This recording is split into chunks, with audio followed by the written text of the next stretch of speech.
చెప్పండి. దేవుడు తనకిష్టమైనది భూమి మీద జరిగిస్తాడట. దేవుడు తన జనుల తనకిష్టమైనది ఆయన జరిగించడానికి ఇష్టపడతాడంట.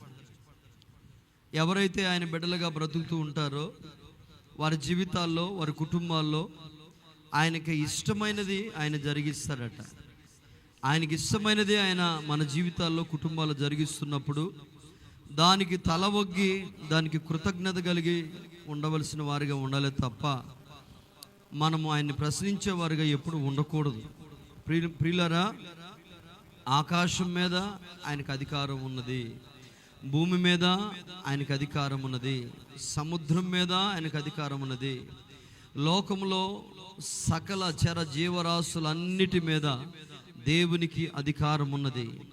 అందులో మనం చదువుకున్న లేఖన భాగాలు కనిపిస్తూ ఉన్నది. భూమి యందలి అనే మాట కూడా మనం చదువుకున్నాం, భూమి యందును అనే మాటను కూడా మనం చదువుకున్నాం. అంటే మనం ఆరాధిస్తున్న దేవునికి భూమి మీద కూడా సర్వాధికారం ఉన్నది. ఈ అధికారం ఎలా ఉంటుందంటే ఆయా సమయాలను బట్టి ఆయన నామమున గద్దించి ప్రార్థించినప్పుడు ఆ అధికారాన్ని మనం సంపాదించుకోగలుగుతామని వాక్యం చెప్తా ఉంది. కాబట్టి భూమి మీద ఆయనకి అధికారం ఉన్నది. భూమి మీద ఉన్న జనులందరికీ ఏం చేయాలో, ఏం జరిగించాలో ఆయా సమయానికి ఆయన జరిగించడానికి ఇష్టపడతాడు. ఎలా అంటే మానవులుగా మనము తెలుసుకోవాల్సిన విషయం ఏంటంటే ఆయనకు అన్నిటి మీద అధికారం ఉన్నది. దేవునికి అన్నిటి మీద అధికారం ఉన్నది అనే విషయాన్ని ప్రతి ఒక్కరు గుర్తించాలి. భూమి మీద అధికారం ఉన్నది. ఆ భూమి మీద ఎవరి మీద అధికారం? భూమి మీద ఎవరైతే ఆయన ప్రజలుగా ఉన్నారో, ఆయన రూపంగా చేయబడి ఉన్నారో వారందరి మీద ఆయనకు అధికారం ఉన్నది. భూమి మీద అధికారం ఉన్నది. అదే భూమి మీద నివసిస్తున్న జనుల మీద కూడా ఆయనకు అధికారం ఉన్నది. ఎలా అంటే మీరు భూమి మీద నివసిస్తున్నప్పుడు, నేల మీద నివసిస్తున్నప్పుడు ప్రతి ఒక్కరూ నేర్చుకోవాల్సిన పాఠం ఏంటంటే నేను నివసిస్తున్న భూమి ఆయనది, నేను చూస్తున్న ఆకాశము ఆయనది, నేను చూస్తున్న సకలము ఆయనది. కాబట్టి నేను ఆయన సృజించిన భూమి మీద నేను నివసిస్తున్నాను కనుక నేను ఆయన అధికారానికి నేను లోబడాలి, ఆయన అధికారం చొప్పున నేను జీవించాలి. అలా ఉన్నప్పుడే నా జీవితంలో, నా కుటుంబంలో గొప్ప మేలు చూస్తాననే ఒక విశ్వాసముతో ఈ భూమి మీద మనం బ్రతికేవారిగా ఉండాలి. ఇక్కడ ఉన్నప్పుడు చాలామందికి కొన్ని దేవునికి ఇష్టం లేని పనులన్నీ జరిగిస్తూ ఉంటారు. అవి జరిగించినప్పుడే దేవునికి మన పట్ల ఉన్న సంకల్పం అనేది తొలగించబడిద్ది. ఎలా అంటే నా వలనే ఇది జరిగిద్ది అంటారు కొంతమంది. కుటుంబంలో కానీ, సంఘాల్లో కానీ, లేకపోతే వ్యక్తిగత జీవితాల్లో కానీ నా వలన ఇది జరుగుతుంది, నా ద్వారా ఇది జరుగుతుంది, ఈ కుటుంబాన్ని నేను కట్టాను, ఈ కుటుంబాన్ని నేను అభివృద్ధి పరిచాను, నేను లేకపోతే నా అనే మాట వచ్చిన తర్వాత వచ్చిన చోట ఎట్లా ఉండదంటే దేవునికి వ్యతిరేకులుగా మనం జీవిస్తున్నామని గుర్తుపట్టాలి. ఇల్లు కట్టుకున్నప్పుడు ఇల్లు బాగుందమ్మా అన్నప్పుడు నేను ఇంటి కోసం చాలా కష్టపడ్డా, నేనే కట్టాను అంటాడు. నువ్వు కట్టేదంటే ఇక దేవుడు సహాయం లేనట్ట, ఇక దేవుడు మనకు సహాయం చేయనట్ట. మనం అనే మాట అలా ఉంది కదా.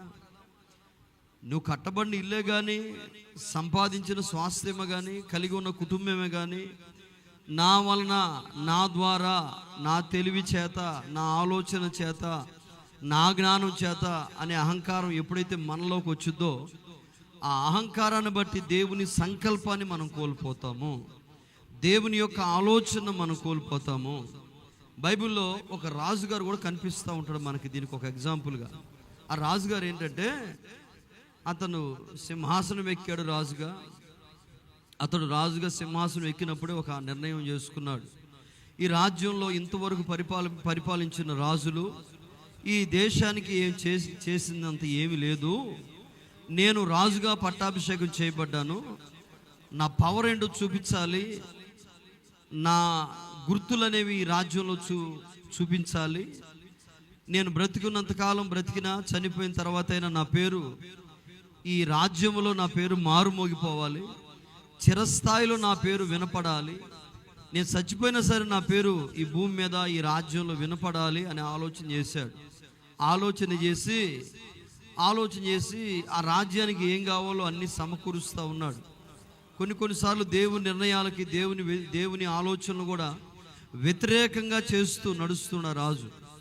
మొత్తం మీద ఆ రాజుగారికి కనిపించింది ఏంటంటే, ఆ రాజ్యంలో ఒక భవనం లేదు, రాజభవనం లేదు. రాజుగారు ఉండటానికి కానీ, లేకపోతే ఇతర రాజులు వచ్చినప్పుడు విశ్రాంతి తీసుకోవడానికి కానీ రాజభవనం లేదు. ఈ రాజభవనం లేకపోయాక రాజుగారు బాగా ఆలోచించి, ఇక్కడ ఒక రాజభవనం కట్టిస్తే నా పేరు చిరస్థాయిగా నిలబడిపోద్ది, నా పేరు ప్రజలందరూ గొప్పగా చెప్పుకుంటారు, నాకు ఖ్యాతి, ఘనత, పేరు, ప్రఖ్యాతులు వస్తాయని నమ్మి ఒక మంచి భవనం కట్టాడండి. మంచి భవనం కట్టి ఆ భవనం దగ్గరికి ప్రజలందరినీ సమకూర్చి ఒకరోజు ఆ భవనం ఎక్కి పై అంతస్తు మీద నిలబడి, ప్రజలారా, ఇంతవరకు పరిపాలించిన రాజుల్లో ఎవరైనా ఇలాంటి భవనం కట్టారా? ఎవరైనా ఇలాంటి పెద్ద భవనం నిర్మించారా? కానీ నేను కట్టాను. నేను ఎలా కట్టాను తెలుసా? నా జ్ఞానం బట్టి కట్టాను, నా ఆలోచన బట్టి కట్టాను, నాకున్న తెలివిని బట్టి కట్టాను. ఏ రాజులకు సాధ్యం కాదు నా ద్వారా సాధ్యమైంది. అవునా కాదంటే ప్రజలందరూ అవును రాజా అని అనగలే. మరి నేనంటే ఏమనుకున్నారండి? కాళ్ళు ఇలా పట్టుకొని కాళ్ళు రగరేసి మాట్లాడాడండి రాజు. మరి నేనంటే ఏమనుకున్నారు? నా బలం ఎంత ఉందనుకున్నారు? నా సామర్థ్యం ఎంత ఉందనుకున్నారు అని తన బలాన్ని, తన సామర్థ్యాన్ని, తన జ్ఞానాన్ని తనకు తాను పొగుడుకుంటూ ఉంటే అందరూ చప్పట్లు కొట్టారు, ఆ రాజును పొగిడారు, కొనియాడారు, ఘనపరిచారు. ఈ మాట దేవుడు విన్నాడండి. ఒరే, అతనికి భవనం కట్టడానికి ఆలోచన ఇచ్చింది నేను కదా, జ్ఞానం ఇచ్చింది నేను కదా, నడిపించింది నేను కదా, అన్ని దగ్గరుండి నేను చేస్తే ఇతనేంటి నేను చేశాను? నా సామర్థ్యం గొప్పది, నా బలం గొప్పది, నా జ్ఞానం గొప్పది, నా ఆలోచన గొప్పది, నా తలంపులు గొప్ప అంటాడేంటి అని దేవుడికి కొంచెం బాధ కలిగి ఇతన్ని ఒక్కసారిగా తోసివేసి జనాల్లోకి తీసుకొచ్చేసాడు.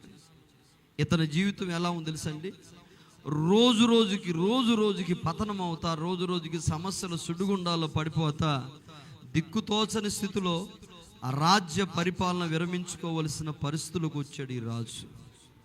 ప్రియులారా, ఈరోజు నేను ఒకటే చెప్తా, నీకు కుటుంబ పరంగా కానీ ఒక ఇల్లు ఇచ్చాడా, ఒక ఆస్తిని ఇచ్చాడా, ఒక మంచి యజమాని ఇచ్చాడా, ఒక మంచి కుమార్తెని ఇచ్చాడా, ఒక మంచి కుటుంబాన్ని ఇచ్చాడా?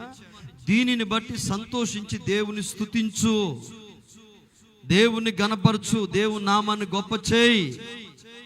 నాకు దేవుడు ఇచ్చాడు, నాకు దేవుడు చేశాడు, నాకు దేవుడు ఇవ్వకపోతే ఈ స్థితిలో ఉండేదాన్ని కాదు అని దేవుని నామాన్ని ఎంతసేపటికి గొప్ప చేయడం అలవాటు చేసుకో.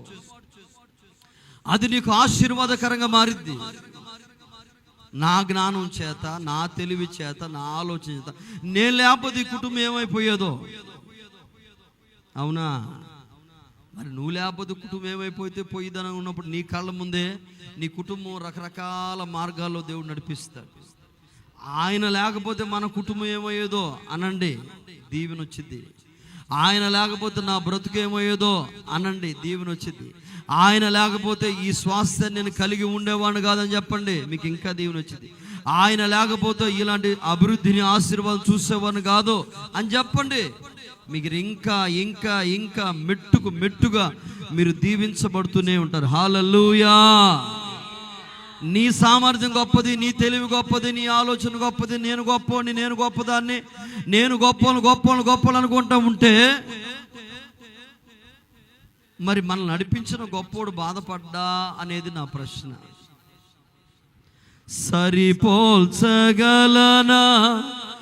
నీ సామర్థ్యమును, కొనియాడదగినది నీ దివ్య తేజం.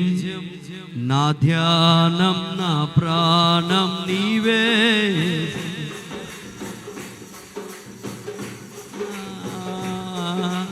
సరిపోల్చగలనా ఈ సామర్థ్యమును, కొనియాడదగినది నీ దివ్య తేజం. నా ధ్యానం నా ప్రాణం, ప్రేమతో ప్రాణమును అర్పించినావు. శ్రమల సంఖ్యలైన నీవే ప్రేమతో ప్రాణమును అర్పించినావు. శ్రమల సంఖ్యలైన నీవే శూరులు నీ ఎదుట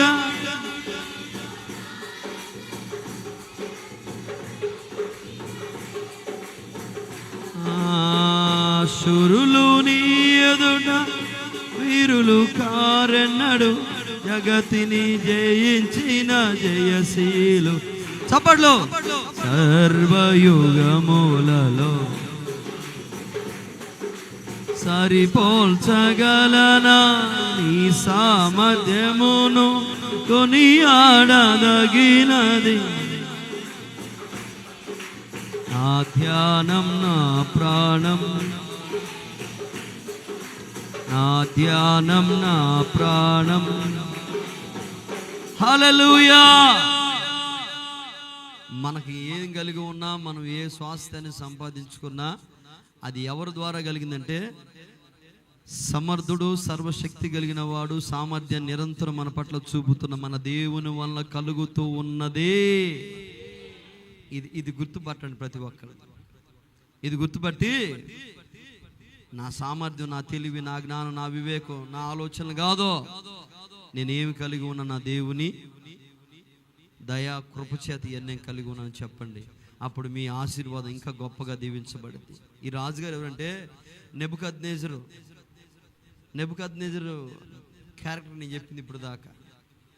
నేను కట్టిన బిల్డింగ్ గొప్ప, నేను గొప్ప, నా పరిపాలన గొప్ప, నేను రాజుల్లో గొప్పవాడిని, ఇంత జ్ఞానం కలిగిన వాడిని, ఉన్న వాళ్ళందరికంటే, చేసిన వాళ్ళకంటే అందరికంటే తెలివి కల్లవాడిని, గొప్పవాడిని అని విర్రవిగాడు. దేవుడు ఒక్క నెడితే పొచ్చి కింద పడ్డాడు ఆ బిల్డింగ్ మీద నుంచి కింద.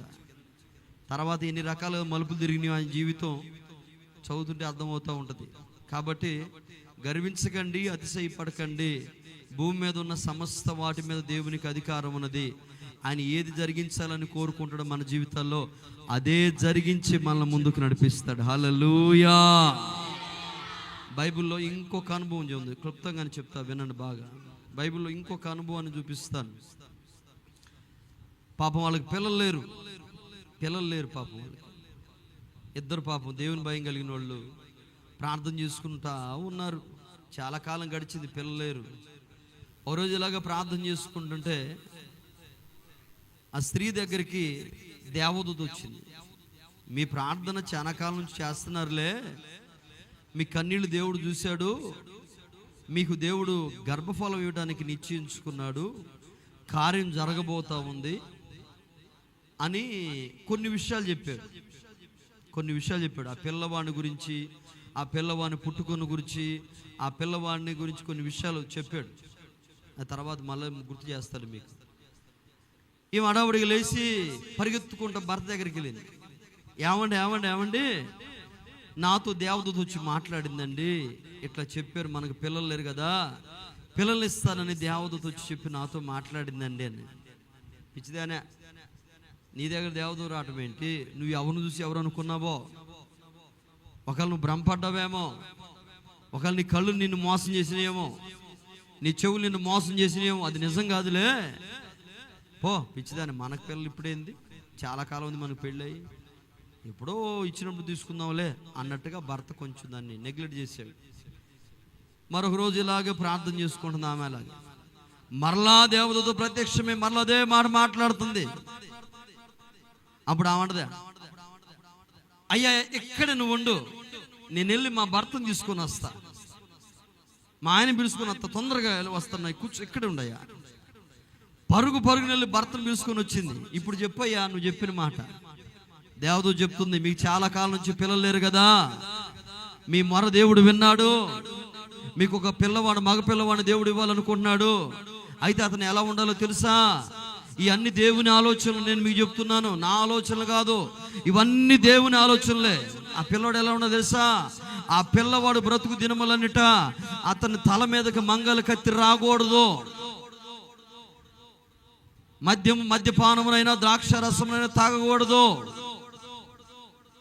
అతడు నాజీరు చేయబడినవాడు, అనగా దేవుని కొరకు ప్రతిష్ఠించబడినవాడు.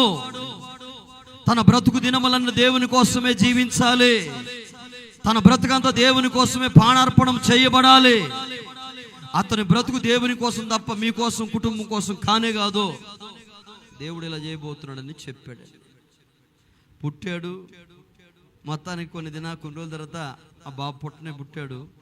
అతనికి సంసోను నామకరణం చేశారు. బిడ్డారా, జాగ్రత్తగా వినండి, ఒక్క పాయింట్ వినండి. ఇంకా గర్భములో పిండముగా రూపించబడలా. బాగేనండి, గర్భములో పిండముగా ఇంకా రూపించబడలా. ముందుగానే దేవుని ఆలోచనలన్నీ కనబోయే తల్లికి తండ్రికి చెప్తున్నాడు దేవుడు. దేవదూత రూపంలో దిగొచ్చి, ఇదిగో నీ పిల్లవాడు ఇలా ఉండాలి, ఇలా ఉండకూడదు, ఇలాంటి చోట్లకు వెళ్ళాలి, ఇలాంటి చోట్లకు వెళ్ళకూడదు. బాగానండి, ఇదిగో ఇలాంటి తినవచ్చు, ఇలాంటి తినకూడదు, ఇలాంటి తాగవచ్చు, ఇలాంటి తాగకూడదు. అసలు ఎంత సిస్టమేటిక్ చెప్తున్నాడు చూడండి, ఎంత సిస్టమేటిక్ చెప్తున్నాడు చూడండి. తినాల్సిన చెప్తున్నాడు, తినకూడని చెప్తున్నాడు, తాగాల్సిన తాగకూడని చెప్తున్నాడు, పరిశుద్ధత గురించి చెప్తున్నాడు, అపవిత్రత గురించి చెప్తున్నాడు, అతని యొక్క ప్రతిష్టతను గురించి, అతని యొక్క సమర్పణ భక్తి గురించి కూడా చెప్తున్నాడు. ఇన్ని మాటలు చెప్పిన తర్వాత అట్లాగే దేవుడు వారికి కార్యం చేశాడు. చేసిన తర్వాత మగపిల్లడు పుట్టాడు. అతని పేరు సంసోన్ అని పేరు పెట్టారు.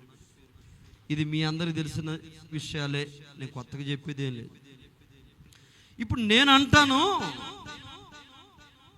తల్లిదండ్రులుగా మీ పట్ల దేవునికి ఒక ఉద్దేశాలు లేవంటారా? ఖచ్చితంగా ఉంటాయి. మీకు ఇచ్చిన పిల్లల గురించి ఒక ఉద్దేశాల ఆలోచన దేవునికి లేవంటారా? ఖచ్చితంగా ఉంటాయి.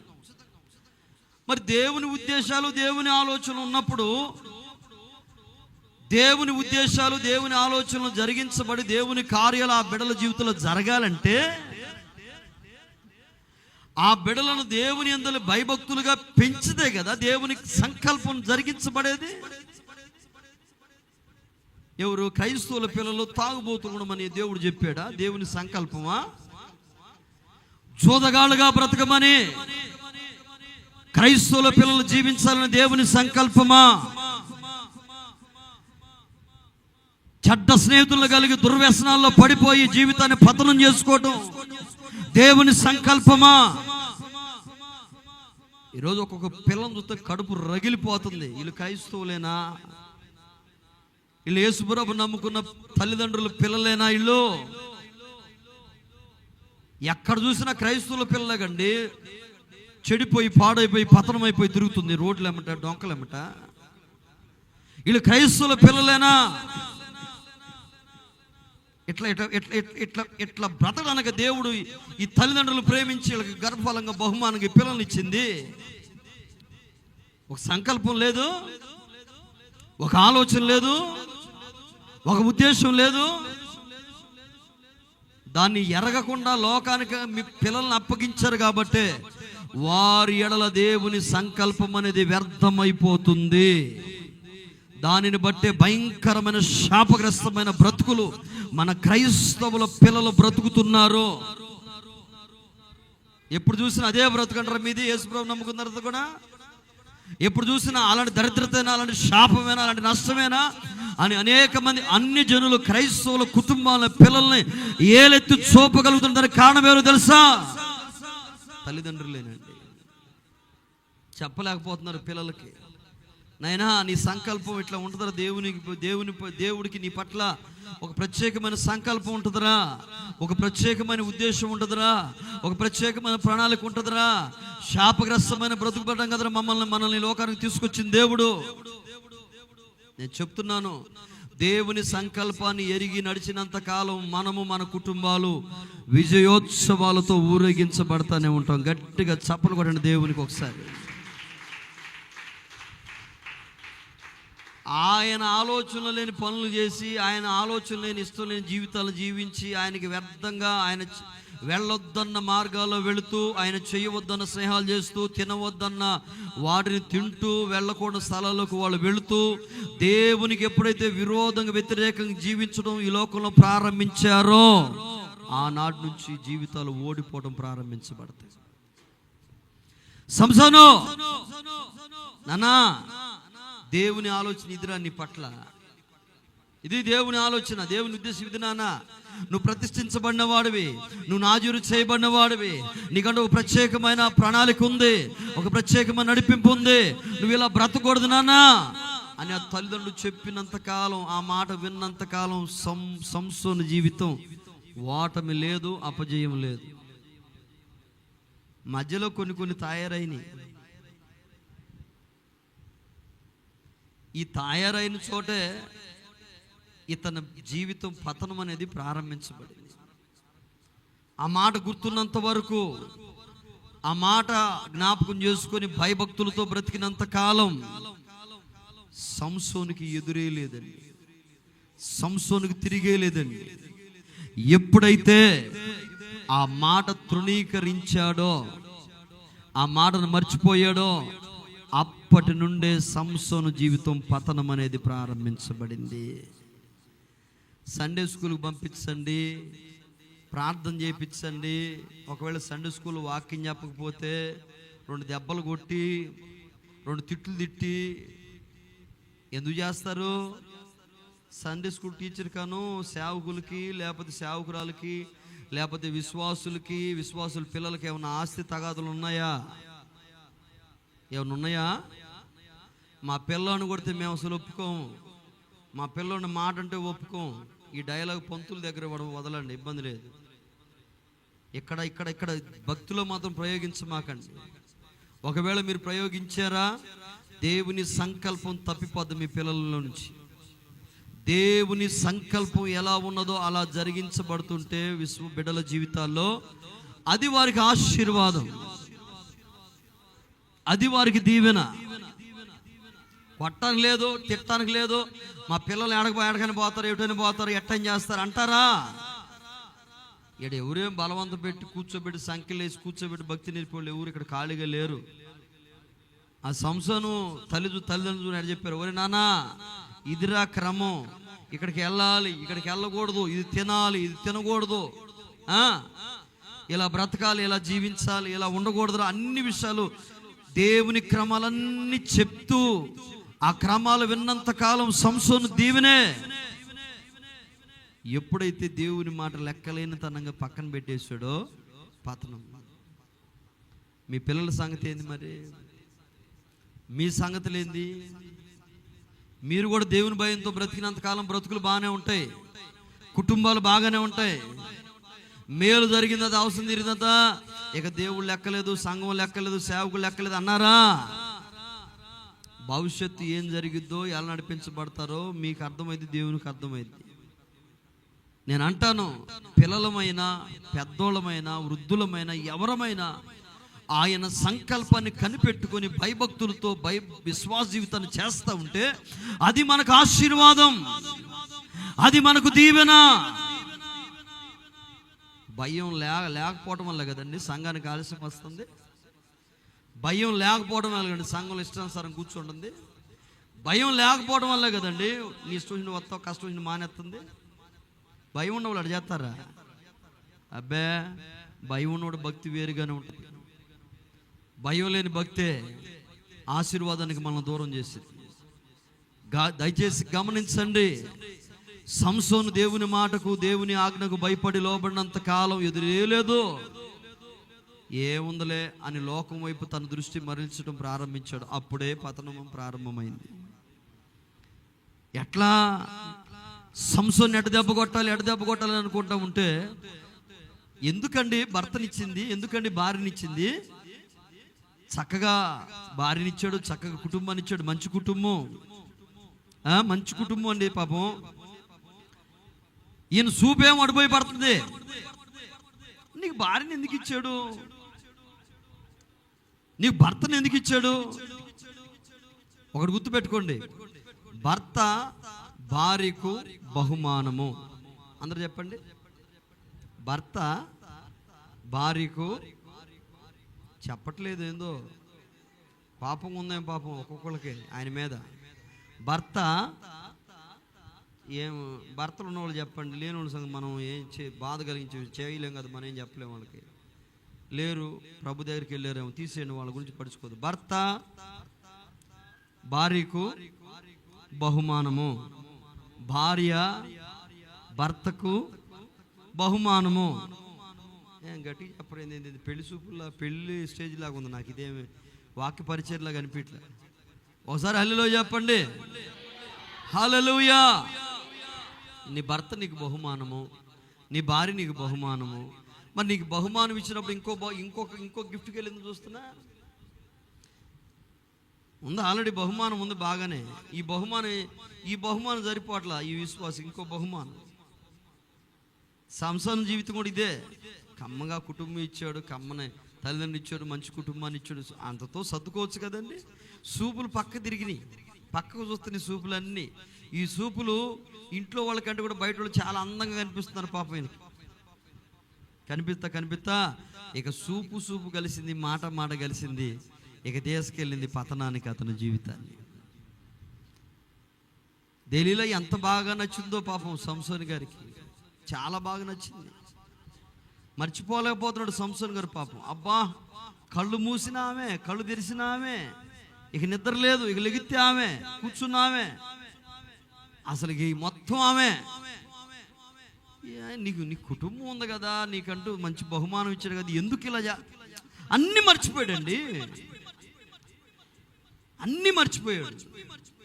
దేవుని సంకల్పం ఏంది? ఇదిగో నీ బహుమానం, ఇదిగో నీ కుటుంబం, ఇదిగో నీ తల్లి, ఇదిగో నీ తండ్రి, అంతవరకే. అది చూడాలిగా. అది కాకుండా ఇంకొక బహుమానం వైపు చూశాడు. ఈ బహుమానం చూసి పాపం అనే పతనంలో పడిపోవడానికి కారణమైపోయింది. ఈ బహుమానం పతనానికి కారణమైందండి. శుభ్రంగా ఒళ్ళో పడుకోబెట్టుకొని అడుగుతుంది దెలీలా, ఇంతకీ ఈ కండ్లు ఎలా పెంచావు? నీ జుట్టు రహస్యం ఏంది? నీ బలానికి రహస్యం ఏంది? నీ అందానికి రహస్యం ఏంది? అబ్బా, నువ్వు ఎంత అందంగా ఉన్నావో, ఎంత బలంగా ఉన్నావో, అసలు నేను చూస్తే ఎట్లుంది తెలుసా? ఈ డైలాగులన్నీ వేస్తా పోతుంటాయి. సంసోను మైమరిచిపోయాడు పాపం, అన్ని మైమరిచిపోయి అస్సలు సిగడి చెప్తున్నాడు. ఏమని? ఓ తిక్కల దాని, ఈ మాత్రం దానికి ఇదే ఉంది. అసలు నా బలం ఏంది తెలుసా? అసలు ఇంతకు నీ బలం ఏంది? నా బలం ఏముంది? నా కండలు నా బలం కాదు, నా రూపం నా బలం కాదు, నా జుట్టే నా బలం. ఏమన్నాడు? నా జుట్టే నా బలం, నా బలం జుట్టే. అరే, మర్మాలన్నీ ఆ గర్ల్ ఫ్రెండ్ దగ్గర చెప్పాడు పాపం. మనం ఎట్టే అనాలి మరి, ఇంక వేరు కంటే బాగుండదు కదండి. మర్మాలన్నీ ఆమె దగ్గర చెప్పాడు. చెప్పి ఇక ఆమె ఏం చేసింది? శత్రువుతో కుమ్మక్క అయిపోయింది. అతన్ని నష్టపరచడం ప్రారంభించింది. జుట్టు కత్తిరిచ్చేసింది. దేవుడు మొదట్లో ఏం చెప్పాడు? మంగళ కత్తి తల మీదకి రాకూడదు. ఎవరు చెప్పారు? ఇప్పుడు ఏం జరిగింది? కత్తి వచ్చిందా రాలేదా? ఇప్పుడు దెలీలా గారే హెయిర్ కటర్ అన్నమాట. బార్బర్ షాప్ పెట్టింది దెలీలా గారు. ఇప్పుడు శుభ్రంగా కట్ చేసింది. శత్రువు వచ్చాడు, జుట్టు పట్టుకొని ముడేసుకొని లేచి శత్రువు మీద దూకుదామని చూశాడండి. చూస్తే లోపల వెనకాలంతా ఖాళీ అయిపోయింది. ఏం జరిగింది అనుకున్నాడు. శత్రువు రానే వచ్చేసారు. చిత్రబాదు చేసాడు, భయంకరంగా కొట్టి గాయపరిచేశారు. సంసోను బలం ఒక్కసారిగా ఒక చిన్న పాపం, ఒక చిన్న తప్పిదం వలన సంసోను యొక్క ఆ బలము తగ్గిపోయిందని వాక్యం చెప్తుంది. నేను చెప్తున్నాను, దేవునికి ఇష్టం లేని పనులన్నీ చేసి నీ పట్ల దేవుని యొక్క దీవెనతో కూడిన సంకల్పాన్ని దూరం చేసుకోవద్దు. ఆ పాపంలో కానీ పడిపోకుంటే సంసోను బలవంతుడుగానే బ్రతికేవాడు, ముగించేవాడు జీవితాన్ని. ఆ పాపంలో పడిపోయాడు. తన బలాన్ని, తన పట్ల దేవునికి ఉన్నటువంటి ఉద్దేశాన్ని అన్నిటినీ సర్వనాశనం చేసుకొని ఒట్టివాడిగా, బలహీనుడిగా, ఒట్టి చేతులతో మిగిలిపోయి ఏడ్చుకుంటూ జీవితాన్ని ముగించేశాడు సంసోను. దేవునికి ఇష్టం లేని పనులన్నీ చేస్తా ఇంకెట్లా దీవించబడతాయి కుటుంబాలు? ఇంకెలా దీవించబడతారు పిల్లలు? లేదా భారీగా ఉన్నావు, నీ పట్ల ఆయన సంకల్పం లేదా? ఉంది. భర్తగా ఉన్నావు, నీ పట్ల ఆయన సంకల్పం లేదా? ఉంది. ఒక కుమారుడుగా, కుమార్తెగా కుటుంబంలో ఉన్నావు, నీ పట్ల దేవుని సంకల్పం లేదా? ఉంది. అయితే దానికి లోబడి ఆయన ఉద్దేశాలు తెలుసుకొని బ్రతకడానికి భూమి మీద ప్రయత్నం చేయండి. అప్పుడు ఆయన ఏం చేస్తారంటే ఆయన సంకల్పం అంతా కూడా మన జీవితంలో నెరవేర్చి మనలను విజయోత్సవాలతో ఊరేగించాలని ఎదురు చూస్తూ ఉంటాడు దేవుడు. హల్లెలూయా. దేవుడు వెళ్ళమన్న చోటుకు వెళ్ళు, వెళ్ళొద్దన్న చోటుకు వెళ్ళమాక, ఇష్టం లేని స్థలాలకు వెళ్ళమాక. అర్థమవుతుందా? దేవుడు చేయమన్న పనులు చేయి, చేయొద్దన్న పనులు చేయటం మానేసేయి. దేవునికి ఇష్టం లేని పనులు ఏది చేయమాక, ఇష్టమైన పనులు, ఆయన చెప్పిన పనులు అన్నీ చెయ్యి. మొత్తం మీద ఆయన మాట నీ మాట ఒకటిగా ఉండి నువ్వు బ్రతుకుతూ ఉంటే నీ జీవితానికి ఎదురే లేదు, అడ్డే లేదు, తిరిగే లేదు. యేసు నామములో హల్లెలూయా, హల్లెలూయా. చివరిగా నేను చెప్తున్నాను బిడ్డలారా, ఆయన చిత్తానికి మీ జీవితాన్ని సమర్పించుకోండి, లోబడండి, జీవించండి. ఆయన ఉద్దేశాలన్నీ మీ ఎడల జరిగించి మిమ్మల్ని ఉన్నతమైన దీవెన కృపతో నింపి నడిపించును గాక. నేను చెప్తున్నాను, ఒక్కోటొక్కటి దేవుడు నీకు ఇచ్చాడు. దాన్ని పట్టుకొని బహుమానంగా ఎంచి సంతోషంగా జీవిస్తావా, ఆయన సంకల్పం నెరవేర్చిన వ్యక్తి అవుతావు.